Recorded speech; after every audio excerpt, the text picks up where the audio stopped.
All right, guys. So we are on a roll. We're on our second interview, and it's all about the continuation of autonomous cars. You know, learning about self-driving cars that Imran is sharing with us. You know, he's a specialist in this position. And if you followed my first interview, which was absolutely great, we were talking about, you know, what is autonomous cars, what is going to happen, and so forth.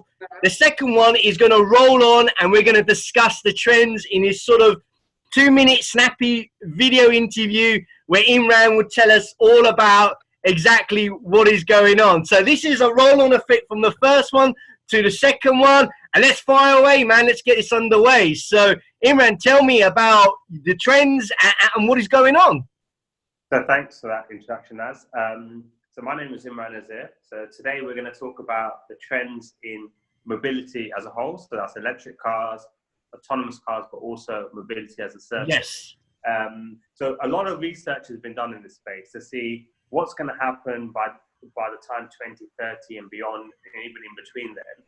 And so a lot of industry executives were interviewed. I'm going to share with you some of the highlights of those surveys and interviews that were conducted. So the first key trend is many car manufacturer executives believe car ownership would decline by as much as 50% by 2030. A lot of this is because if you think about the total cost of owning a car, that car actually sits on your front drive for about 7-8%. And over 90% of the time, and only 7-8% is actually really being used. So the cost of owning a car is not attractive to young people anymore. And what people want is access to mobility and not necessarily vehicle ownership. So we will see a decline in new car sales in the next couple of years. The other thing what we will see is passenger miles will actually increase by at least 10%. Wow. So people will interesting. own cars less, but still have access to them, but they will actually travel longer. So a lot of that is because people are going to be living in mega cities much further out, so the cost of living is more expensive in the sort of center. So people will be traveling a lot more. So the passenger miles per person is actually going to increase at least 10%. Now, the third thing was the cost per mile of traveling or using mobility service will actually reduce by up to 40%. Right. Why is that? Well, that's mainly because if cars become autonomous, so therefore the driver's no longer there, we're also seeing that cars are going to become electric, so the cost of energy is going to be a lot cheaper. It's going to be cheaper, yeah? Down the cost, correct. But also remember what I was explaining a little bit yesterday is if you're simply a passenger in a car and you're no longer owning that car, that also means your cost of ownership in terms of like the insurance cost will actually comes down as well. So if you're just a passenger, it's actually going to be at least 40% cheaper on a per mile basis to travel in the future. That's a very good point you just made there, because you mentioned about how the cost of insurance is actually dropping, and that's going to be very interesting to those insurance people, to those who are actually, you know, taking out insurance for their cars, that they do want cheaper insurance. So yeah, so what we're saying is if you're a passenger in a car, the cost of if you look at the fuel, if you look at the because it's going to be electric, if you Yes. look at if there's light, the driver will no longer be there if it's fully autonomous, and then you've got total cost of ownership, including not just insurance but the maintenance, all of that will come at a lower price, so therefore will be 40% lower. But there are new services on the horizon like usage-based insurance, so you may have to be like a pay-as-you-go model when you're traveling. The other key trend is to learn is, and this is what I was explaining around, so if, for example, people are not going to own a car, but they're still going to have access to a car, that means it opens up a new service, which is what we call like the shared mobility.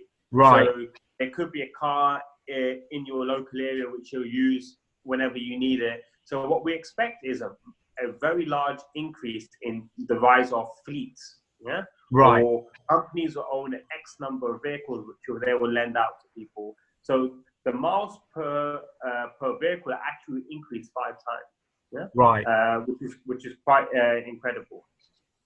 So therefore, vehicle manufacturers will have to build more reliable cars because they're actually going to be driven a lot longer. And the other final key trend we're going to see, which is a bit controversial to some extent, is, as I was explaining yesterday, this market's going to grow, but it'll actually all converge and come together. And what we will start to see is that some automotive manufacturers may have to start embarking on alliance partnerships, which we're starting to see, but also because of convergence, there'll be a lot of consolidation in the market. So you may get mergers, and you may also get an overall decline in the number of car manufacturers over time. Wow, that's kind of amazing knowledge that, you know, I'm still trying to learn about this, and it's the trends that you shared is amazing. And I just want to throw one out as well, since you mentioned, Imran, that, you know, the market is growing, and rightfully so, as an expert like yourself, who's really, you know, trying to tell us all about this. They predict by 2025, the market will grow to 1 trillion. Would you agree to that? And is that 1 trillion, is that for vehicle sales, or what's that for? I think that's for autonomous electrical cars, in terms of how much the usage, I suppose, in terms of market size and so forth. Yeah, it's interesting. Yeah, so I've read a lot about this. So if you just look at the data services that you would get from vehicles and mobility services, just that market alone, people have predicted it to be by 2030, 750 billion. Wow. That's just from the data and digital services side. So yeah, I think it'll be significantly more than 1 trillion by 2030 if you look at the full mobility market, if you include transportation, mobility services, vehicle sales, etc. So yeah, it's a growing market. A growing market. And it will fundamentally change how people, also logistics and goods, move from A to B. There you go, guys. You know, it's interesting, always interesting. From the first follow-up, we were discussing all about, you know, self-autonomous electrical cars, and now we're talking about the trends.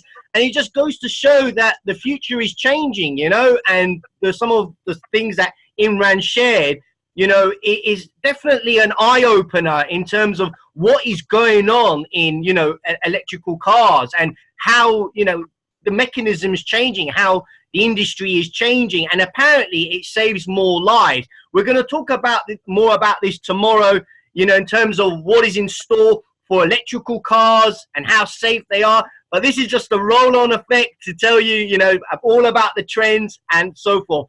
Imran, is there anything else you'd like to finally add? Well, finally, I'd like to add is in the next video, we were discussing about electric vehicles. Correct. So stay tuned for that.